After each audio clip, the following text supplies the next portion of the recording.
Assalamualaikum warahmatullahi wabarakatuh.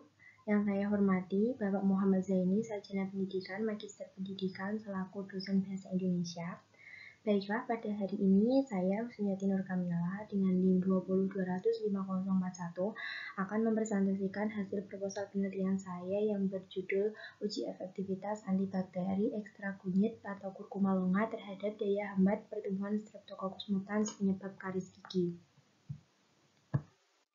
Penelitian ini dilatar belakangi oleh penelitian Salman H.A. tahun 2015 tentang karies gigi di Indonesia. Kasus karies gigi pada gigi permanen diperkirakan terjadi pada 36% populasi di dunia. Prevalensi karies aktif di Indonesia pada tahun 2007 yaitu 43,4%, sedangkan prevalensi karies aktif pada tahun 2013 yaitu 53,2%. Hal ini menunjukkan adanya peningkatan kejadian karies gigi di Indonesia. Bakteri yang paling berperan dalam terjadinya karies adalah bakteri Streptococcus mutans. Streptococcus mutans merupakan bakteri gram-positif berbentuk kokus dan merupakan flora normal pada rongga mulut.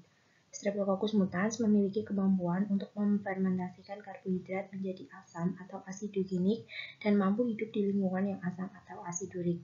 Kemampuan menghasilkan asam ini mengakibatkan pH rongga mulut menurun sehingga mempercepat proses demineralisasi, yaitu larutnya kristal hidroksiapatit, penyusun email, dan dentin sehingga dapat terbentuk kavitas.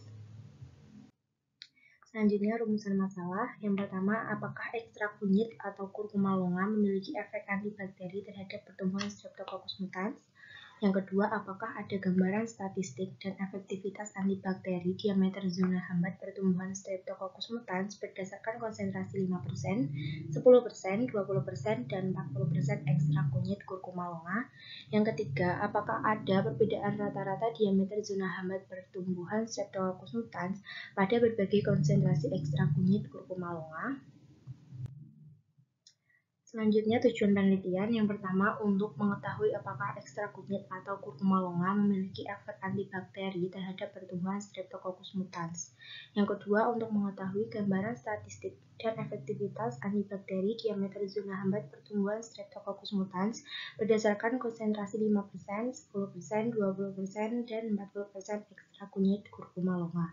Yang ketiga, untuk mengetahui perbedaan rata-rata diameter zona hambat pertumbuhan Streptococcus mutans pada berbagai konsentrasi ekstrak kunyit atau kurkuma longa. Selanjutnya adalah manfaat penelitian bagi peneliti, yaitu sebagai pengembangan dan aplikasi ilmu farmasi yang didapat selama proses pembelajaran dan menambah wawasan ilmu pengetahuan dalam melakukan penelitian. Bagi peneliti selanjutnya, yaitu penelitian ini dapat digunakan sebagai bahan masukan dan bahan perbandingan bagi mahasiswa yang ingin melanjutkan penelitian dengan topik yang sama dan variabel yang berbeda di masa yang akan datang.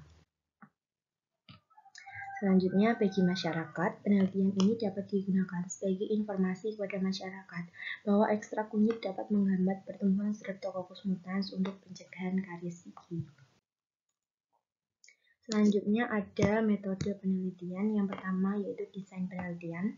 Jadi penelitian ini merupakan studi dengan desain through experimental menggunakan rancangan post-test only control group design yang telah dilakukan pada bakteri Streptococcus mutans. Ekstrak kunyit dibuat dengan metode macerasi ke dalam melarut etanol 96% sehingga diperoleh konsentrasi yang diperlukan yaitu 5%, 10%, 20%, dan 40%. Selanjutnya adalah populasi. Populasi dalam penelitian ini adalah bakteri Streptococcus mutans. Sampel dalam penelitian ini adalah biakan murni dari bakteri Streptococcus mutans yang berasal dari Laboratorium Mikrobiologi ITS Cendekia Utama Kudus. Selanjutnya hipotesis.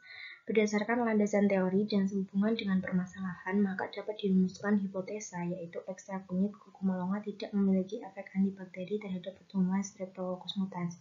Ketiadaan zona hambat pada ekstrak kunyit disebabkan oleh faktor perbedaan metode uji daya hambat. Selanjutnya analisis data. Jenis data yang didapatkan dari penelitian ini adalah data numerik. Data didapat dari pencatatan hasil pengamatan diameter zona hambat yang terbentuk dari ekstra kunyit pada konsentrasi 5%, 10%, 20%, dan 40%. Data yang didapat kemudian diolah menggunakan program SPSS 20 Windows. Uji analisis yang digunakan yaitu uji Kruskal-Walsh untuk uji komparatif dikarenakan data tidak terdistribusi secara normal. Terima kasih. Akhir kata, wassalamualaikum warahmatullahi wabarakatuh.